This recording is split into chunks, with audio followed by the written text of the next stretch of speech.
Di perjalanan Yesus dijuluku, olong di tangan-Ni merubah. Nanti menunggu ada sembahoku, tung sonang mardalan daponmu.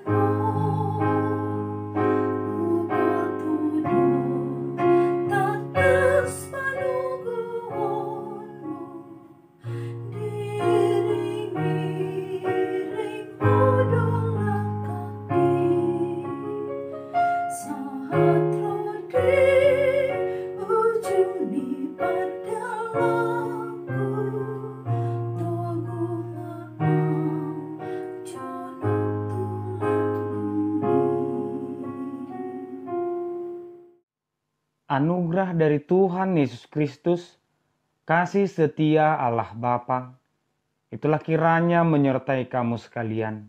Amin. Firman Tuhan di pagi hari ini tertulis di Filipi pasal 4 ayat 19. Allahku akan memenuhi segala keperluanmu menurut kekayaan dan kemuliaannya dalam Kristus Yesus. Demikian firman Tuhan. Selamat pagi dan salam sejahtera untuk kita semua. Bapak Ibu saudara terkasih, setiap orang tua pasti akan memikirkan dan bekerja untuk hal-hal yang sebenarnya tidak untuk dirinya sendiri. Mungkin dia akan bekerja dari pagi hingga sore hanya untuk masa depan anak cucunya. Atau mungkin para petani sudah harus membeli tanah, memikirkan jauh-jauh hari menanam tanaman yang sebenarnya tidak akan bisa dia nikmati. Hanya dengan alasan bagaimana supaya anak cucuku nanti bisa hidup sejahtera. Artinya ketika seseorang melakukan sesuatu, pasti ada target tertentu, ada yang dia inginkan. Jika kita menanam hal kebaikan, percayalah bahwa kita akan menuai kebaikan juga ketika orang tua kita menanam dengan berurai air mata, maka dia akan menuai dengan bersukacita. Demikian juga pelayanan Paulus, pemberitaan firman ini memiliki tujuan. Namun tujuan Paulus ini justru berbeda dengan tujuan yang sering kita lihat. Pekabaran Injil bertujuan untuk membuat orang percaya, bukan meningkatkan jumlah jemaat. Ini bukan tentang jumlah, tetapi kualitas. Artinya sangat salah jika persekutuan itu yang hanya mengutamakan bagaimana supaya jumlah orang banyak. Bagaimana supaya orang bertambah terus. Tetapi sebenarnya Paulus sedang mengatakan ada dua inti dari pekabaran. Dan dia sangat bersukacita atas hasil dari pekabaran Injil. Bagaimana dia dipakai Tuhan.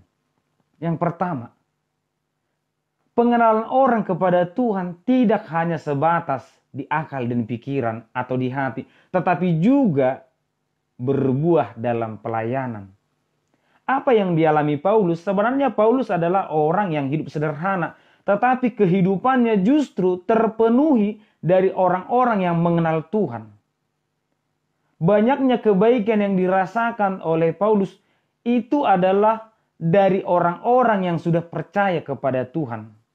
Artinya pengajaran firman Tuhan itu berbuahkan kebaikan. Demikian juga dalam firman Tuhan ini Paulus berkata bahkan segala sesuatu mampu aku lakukan karena Tuhan yang menguatkan aku. Sehingga dalam poin yang kedua yang diinginkan Paulus pertumbuhan dalam jemaat itu adalah keyakinan bahwa kita tidak akan memiliki rasa takut jika kita sudah bersama Tuhan. Mari kita lihat ke belakang perjalanan hidup kita. Sangat banyak pertolongan Tuhan. Sangat banyak kebaikan yang kita rasakan. Dan kebaikan itu datang dari orang-orang terdekat di lingkungan kita. Itulah buah pengenalan firman Tuhan. Dan kita juga pasti harus membuahkan firman Tuhan itu. Bukti orang percaya adalah dia berbuah dan buahnya manis. Apakah kita memiliki rasa takut? Firman Tuhan berkata, Allahku akan memenuhi segala keperluanmu menurut kekayaan dan kemuliaannya. Bahwa dengan iman kepercayaan kepada Tuhan, kita akan kaya di hadapannya. Bahwa kita akan semakin dipermuliakan. Mungkin bukan kaya harta, tetapi kaya hati.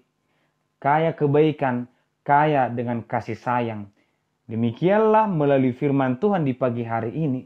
Percayalah bahwa Tuhan akan mampu memperlengkapi, bahkan mampu memberikan apa yang kita butuhkan. Peganglah iman kita selalu. Amin, kita berdoa. Terima kasih Tuhan, di pagi hari ini kami mendengarkan firman-Mu. Berkati kami Tuhan, bimbing kami agar kami tetap berjalan dan menggenggam yang kami imani, yaitu Tuhan kami. Berkati kami selalu. Di dalam nama Anak Yesus Kristus kami berdoa. Amin.